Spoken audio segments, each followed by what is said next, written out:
अध्यात्म विज्ञान कोई धर्म या संप्रदाय नहीं है, ये स्पिरिचुअल साइंस है जो कुदरत के कानून पर आधारित है।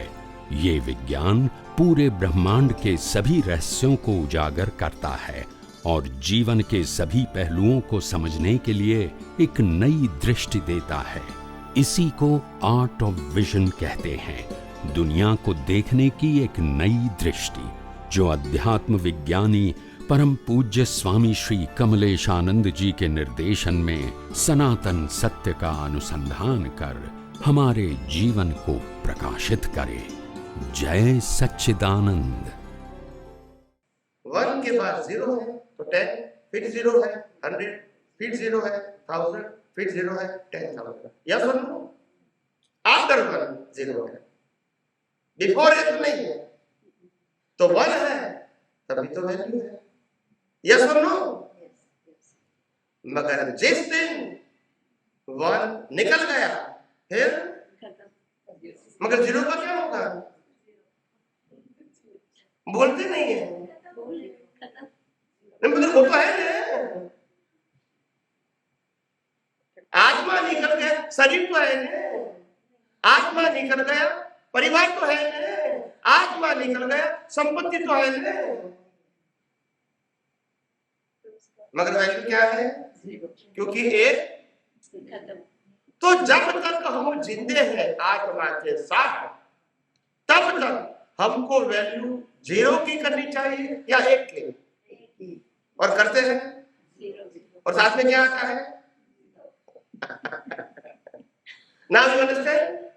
ये तो कॉमन सेंस की बात है, इसमें त्याग की क्या बात? मेरे को त्याग की बात किया, मैंने कोई बदलने की बात किया, सुधारने की बात किया, मगर try to understand the fact, value 1 की ही होती है, 0 की नहीं होती है। वो तो come and go, birth and death आएंगे और यस नो। नंबर 1। दूसरा बेनिफिट, अगर आपको ये कुदरत का कानून मालूम होगा तो आपको प्लेयर के ऊपर मोह नहीं होगा, ये प्लेयर है या और कोई भी प्लेयर है, हिसाब खत्म होगा, मोह नहीं होगा। और जब प्लेयर के ऊपर मोह नहीं होगा तो प्लेयर के साथ जुड़ा हुआ सत्ता, संपत्ति, संबंध और साधन आएंगे और जाएंगे, मगर मोह नहीं होगा। मैं सिर्फ सनातन सत्य जानने का बेनिफिट बता रहा हूं, मैं अभी मोक्ष मैंने साइड पे रख दिया।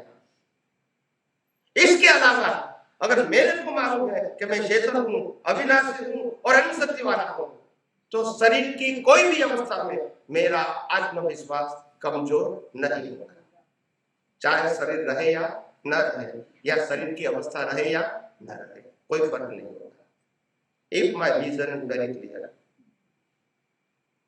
इसके अलावा कल क्या होगा उसकी चिंता नहीं होगी, क्योंकि आपको मालूम है शायद कि ये प्लेयर पिछले अवतार के प्रोग्राम से चलता है, तो कल क्या होगा वो प्रोग्राम की बात है, मेरे को उसके बारे में सोचने की आवश्यकता नहीं है। रामकृष्ण महावीर भी प्लेयर के मुताबिक उसका जीवन था, उनकी चॉइस नहीं थी, वो मैंने एग्जाम पर पहले दे दिया। यस और नो? तो विज्ञान जानना उसका मतलब नहीं कि आपको मोक्ष में जाना ही है, मगर day to day life, social life में भी काफी हेल्पफुल है। वो आपको हर समय निर्मोही और वैरागी रखता है, indirectly, without value of the soul, just to know. आप समझे ना? क्योंकि आपको फैक्ट मालूम होगा, फिर मोह करने से क्या मतलब? जब मैं शरीर नहीं हूं,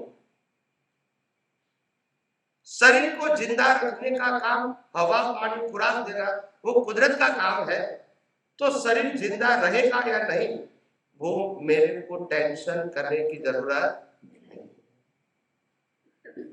और कुछ पाना है, कुछ खोना है, कुछ लेना है, कुछ देना है, ये सब संयोग कुदरत देती है, हैज पर योर प्रोग्राम, कर्म का प्रोग्राम। बराबर? इसके लिए मेरे को सोचने की क्या आवश्यकता है?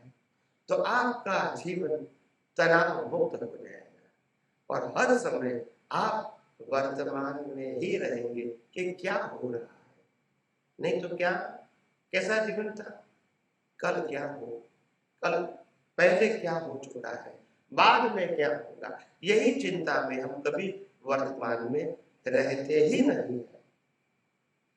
या सुन लो, जब विज्ञान समझ में आएगा तो आप हर समय वर्तमान में ही रहोगे,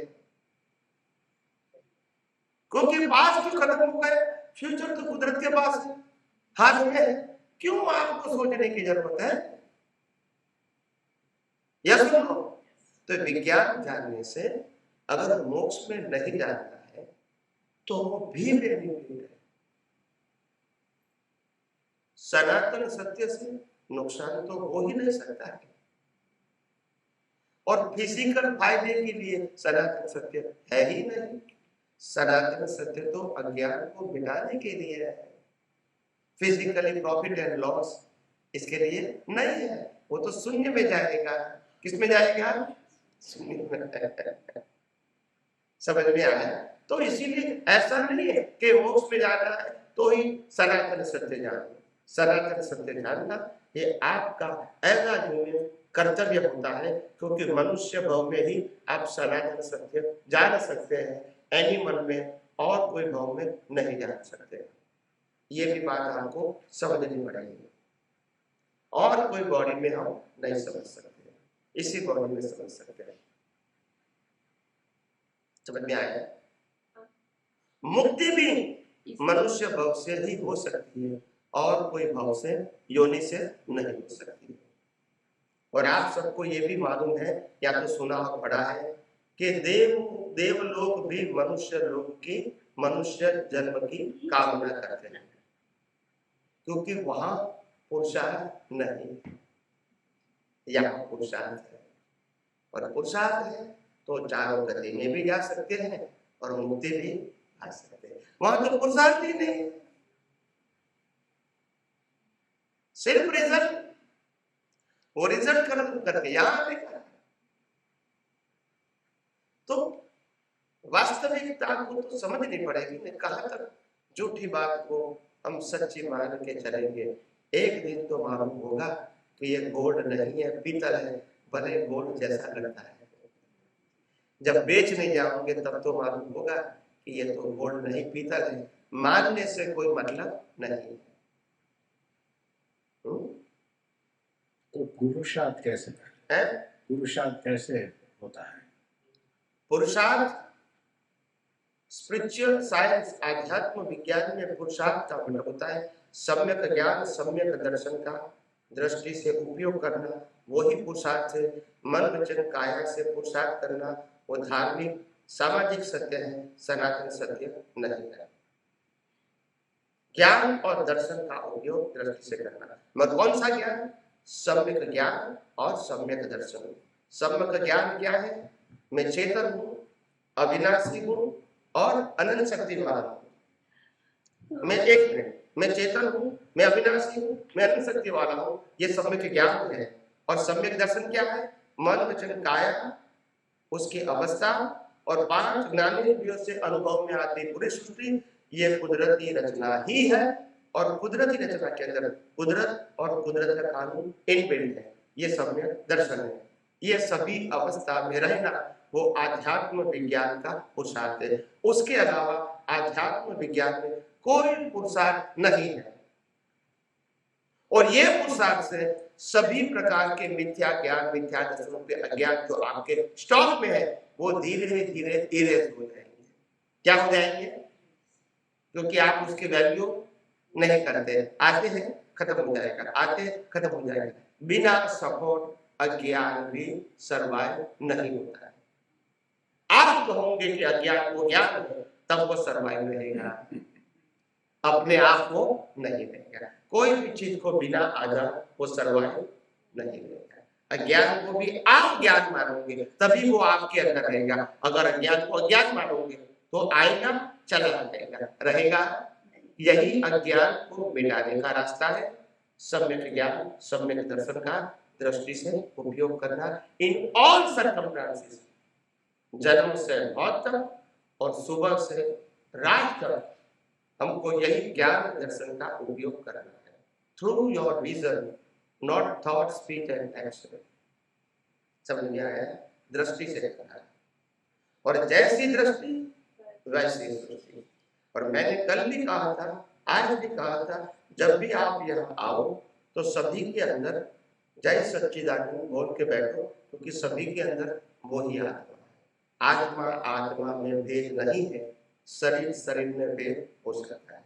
और जाओ तब भी शरीर सभी में जय सच्चिदानंद यानी शुद्धात्मा को नमस्कार करके ही जाओ, शरीर को नमस्कार नहीं करना। कल भी मैंने कहा था। Yes please. जैसे अभी बात हुई ना, ईश्वर अंश जीव अविनाशी, तो हम खुद ही अविनाशी हैं आत्मा में। तो हमें जैसे जो बचपन से तो पूजा पाठ करते आए, अब हमें ये सब करने की जरूरत है ही नहीं अगर हम आत्मा में स्थित हो गए। तो आजकल तो I am into that, so I don't go in the puja path जो पहले बचपन से करते आए थे, क्योंकि फिर हम भूल जाते अपने स्वरूप को जब हम पूजा पाठ दूसरे के लिए करते हैं, क्योंकि मैं तो खुद ही वो स्वरूप हूँ। तो ये मैं जस्ट कहना चाह रही थी कि हम खुद ही हैं, हमारे ही पास सब कुछ है, अंदर ही है भगवान, जो भी कहे हम ही ईश्वर है। तो बस उसमें फिर कुछ करने की जरूरत नहीं है। और आपने जो बताया वो बिल्कुल बहुत समझ में आया। मगर आपने जो एक्सप्लेन किया उसको मैं करेक्शन कर दूंगा। हाँ जी, करिए। पहले पूजा पाठ शरीर करता है, आज भी पूजा पाठ अगर करता है तो शरीर करता है। तुम शरीर के सब्जेक्ट में क्यों इन्वॉल्व होते हो? करो या ना करो, this is not our decision. Okay, I am pure soul, body करे या ना करे, इसको हमको सब्जेक्ट बनाने की जरूरत नहीं है। पहले भी खाना खाते थे, आज भी खाना खाते थे, पहले भी सो जाते थे, आज भी सोते हैं, पहले भी काम करते हैं, आज भी काम करते हैं, पहले भी घूमते थे, आज भी घूमते हैं। तो उसमें तो कोई चेंज नहीं हुआ। तो इसमें क्रिया को बंद करने की जरूरत नहीं है, चालू करने की जरूरत नहीं है। जो भी हो रहा है इसको सिर्फ कुदरती रचना ही देखने की जरूरत है, उसमें डूअरशिप लाने की जरूरत नहीं है। करना वो भी डूअरशिप है और न करना वो भी डूअरशिप है। डूअरशिप नहीं होनी चाहिए। क्या हो रहा है जस्ट ऑब्जर्व। मंदिर में जाते हैं ऑब्जर्व, नहीं जाते हैं observe. This is not my subject, I am observer, I am not doer, I am not owner, I am not sufferer. मैं खुद पूरे साल में, एक साल में कम से कम 1000 मंदिर में दर्शन करने के लिए जाता हूँ। Minimum 1000 temple totally in a different place और डिफरेंट रिलीजन। मैं चर्च में भी गया हूँ और मस्जिद में भी गया हूँ, डिपेंड ऑन सिचुएशन। प्रश्न ये नहीं है आना जाना क्रिया वो सब्जेक्ट नहीं है। सब्जेक्ट ये है, सब्जेक्ट ये है कि पहले आप धार्मिक क्रिया पुरुषार्थ की दृष्टि से करते थे, अभी कुदरती रचना के देख कर करो कि ये प्रकृति का स्वभाव है और प्रकृति का उदय क्रम है। खत्म हो गया। मैं नहीं करूंगा मतलब I am controller of the body. मैं करता हूं मतलब मैं कंट्रोलर हूं, तो करना वो भी कंट्रोल है और नहीं करना वो भी कंट्रोल है। I am the observer of body and my speech and action. This is my status and this is my person. I am a pure soul and I am an observer of body and all other words. That's it, word. That's it. I am observer. Good, bad, like, dislike, achievement, loss, that is not my subject. I am only observer. समझ में आता है? Because I am a pure soul. I am permanent. And I have all kind of infinite power. I don't need anything from this world, including the body. तो body जो कुछ भी करती है करने दो, नहीं करती है कोई बात नहीं। सब्जेक्ट मत बनाओ। क्या बनाया मैंने? सब्जेक्ट बनाओ। लोग क्या कहेंगे?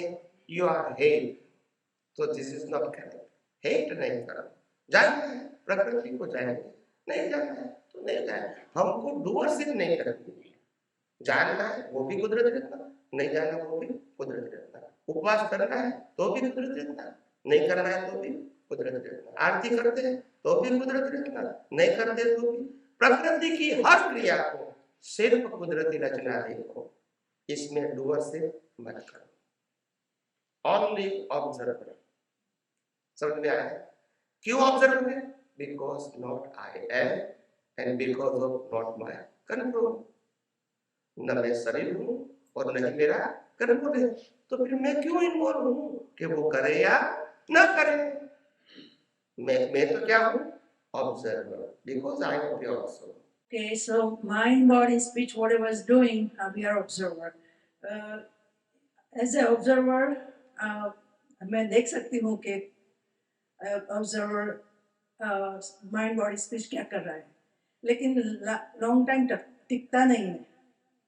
वही तो मतलब कि ऑब्जर्वर की प्रैक्टिस की तरह for the time being I can observe myself, and after a while when I talk to someone, okay, this is समझ गया? speech is coming out. बार बार ये रहता नहीं है, मैं एक्सेप्ट करता हूँ, मगर क्योंकि हम अवेयर नहीं है, हमारे पास ज्ञान है, नॉलेज के रूप में, प्रैक्टिकल एंड प्रैक्टिस का अभाव है। और कैसे करना मैं बता रहा हूँ। So how do we improve more? वही मैं बता रहा हूँ। जैसे पानी का गिलास पी रहा है, उस समय आपको मालूम होना चाहिए पानी, गिलास और पीने वाला कुदरती रचना है। I am pure soul. रात को सो गया, आपका विजन होना चाहिए सोने वाला कुदरती रचना है।